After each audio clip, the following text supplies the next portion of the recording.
សូមគោរពសួស្តីបងប្អូនទឹកដីក៏ត្រូវគេឈ្លានពានផ្ទះក៏ត្រូវគេឆក់ប្លន់សូម្បីតែឈ្មោះប្រទេសក៏ត្រូវគេនិន្ទាដែរធ្វើឲ្យខ្ញុំនឹកឃើញដល់សម្ដីឪពុករបស់ខ្ញុំគាត់បានទូន្មានថាត្រូវគេមើលងាយមិនមែនជាកំហុសប៉ុន្តែកូនខុសដែលធ្វើខ្លួនឲ្យគេមើលងាយត្រូវនិងមើលងាយបានគាត់បន្តទៀតថាក្នុងនាមជាអ្នកដឹកនាំបើធ្វើខុសអាចមិនសារភាពបាន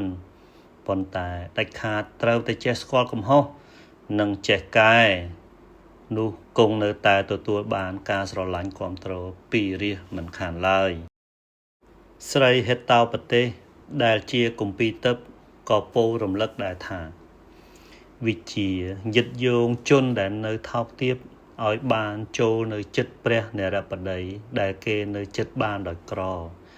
ឬអ្នកមានបុណ្យដ៏ក្រៃលែងជាងព្រះនរបតីទៅទៀត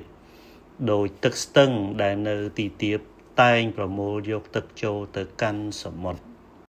វិជានាំឲ្យមានវិន័យវិន័យនាំឲ្យមានសេចក្តីថ្លៃថ្នូរសេចក្តីថ្លៃថ្នូរនាំឲ្យមានទ្រព្យសម្បត្តិទ្រព្យសម្បត្តិនាំឲ្យមានធម៌ធម៌ដឹកនាំឲ្យបានសេចក្តីសុខអ្នកប្រាជ្ញកាលបើស្វែងរកវិជានឹងទ្រព្យគប្បីគិតថាដោយខ្លួនមិនចាស់មិនស្លាប់កាលបើស្វែងរកធម៌គប្បីគិតថាខ្លួនត្រូវមរតយចាប់ក្របួចសក់បោកស្លាប់ឥឡូវនេះហើយបណ្ដាទ្រព្យទាំងពួងវិជាលោកពោលថាជាទ្រព្យដកដំព្រោះវិជាចោលលួចក៏មិនបានផងកាត់ថ្លៃមិនបានផង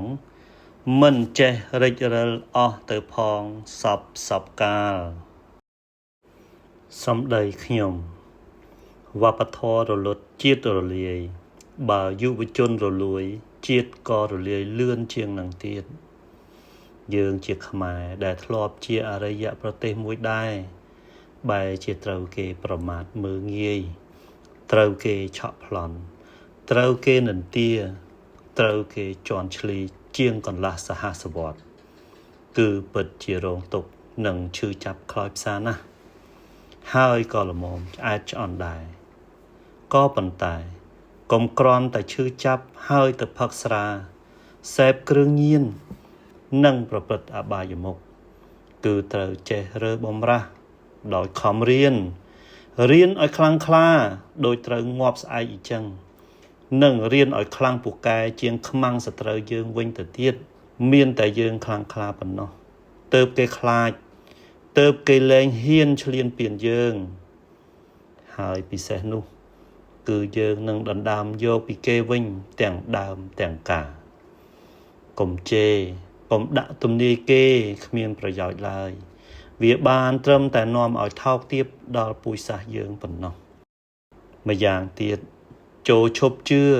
ឈប់ចាញ់បោកការញុះញង់របស់គេទៀតទៅព្រោះយើងជាមនុស្សមិនមែនជាសំណក់ឲ្យគេបញ្យុះតាមទំនឹងចិត្តទេហើយល្មមឈប់កុហកឈប់ជេរឈប់ចោទនិងឈប់ចាប់ដែរទៅសុទ្ធតែខ្មែរឯងទេតើដោយក្តីគោរពស្រឡាញ់ដ៏ស្មោះស្ម័គ្រអស់ពីដួងចិត្តខ្ញុំបាទផ្ទះឆ្ងាញ់កោដិត